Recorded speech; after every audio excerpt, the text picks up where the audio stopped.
you guys are done with off weeks now. Do you feel like, any of those kind of corrections you can make during off weeks, do you feel like you got enough done, ready to get? Yeah, and you always want to do more as a coach.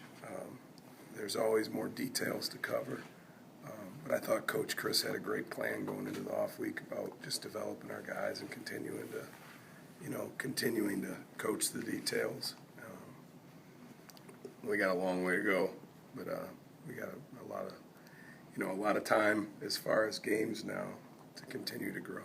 So it'll be good. This 8-week run is going to be fun, and I know the whole team's excited about it, and the defense is excited about it. Duke and Virginia are two different teams, obviously, but what did you see on your end when you watched tape from 1 week to the next? That such different performances. I think we had better execution, and if you just watch the tape, we had more hats to the ball.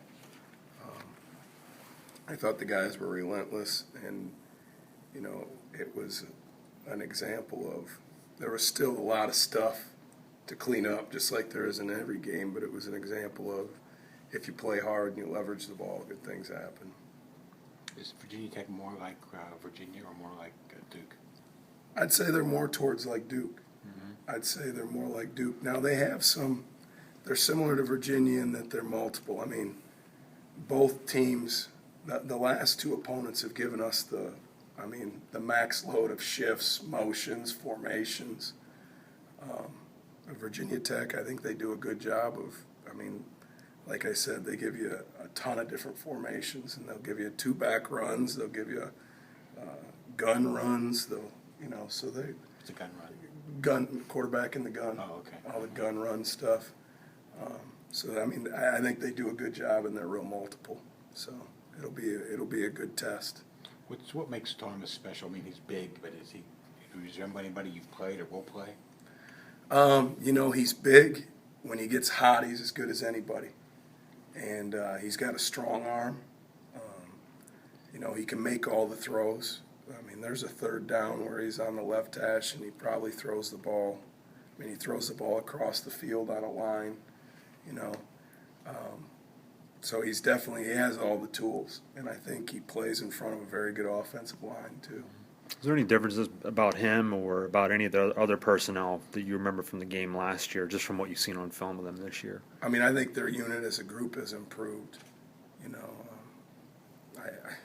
It's night and day different from last year's team. Not that last year's team wasn't good, because they were, but this year's offense, they're doing a really nice job, and they seem like they're getting better every week.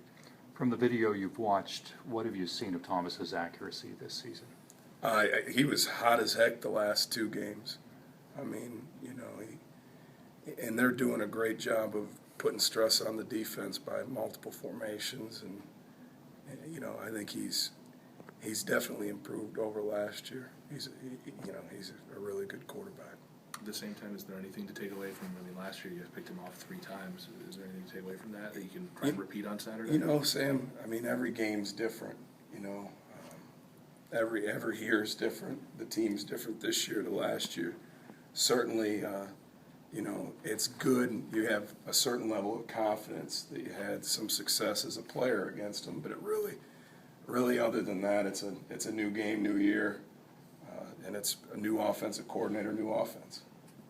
It was kind of a theme last year that the D-line, particularly the D-ends for the most part, didn't seem to at least put up a lot of numbers as far as plays in the backfield, the tackles for loss or sacks, and it seems to be happening again this year. How do you kind of adjust for that? Do you keep trying to find ways to get those guys into the backfield, or just have to do new things altogether? Sure you do, but this sounds goofy, but we don't ever look at the statistics. We're looking at, is the quarterback off the spot?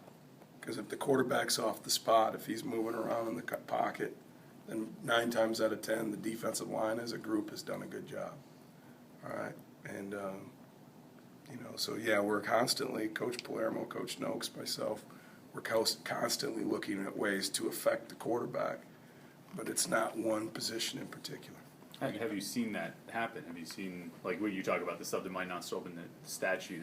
I think you saw that last week, or 2 weeks ago in the Virginia game. I thought there were a bunch of different times where, even though we may not have sacked the quarterback, we definitely hurried the throw and, compressed the pocket. through the first two games, you didn't have any interceptions, you got 4 against Duke, obviously. Do you feel like that sort of turnover mentality has sort of taken hold in the secondary at this point?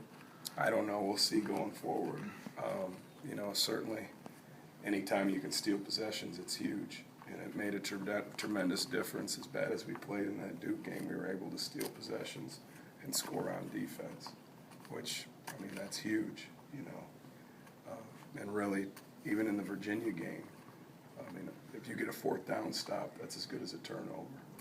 And to have that many 4th down stops is huge. Is that something that'll be especially important this week, you know, probably No facing a question. hostile crowd? No question. You got to limit the number of possessions and get the ball back for the offense. Matt, thank you. Thanks, guys.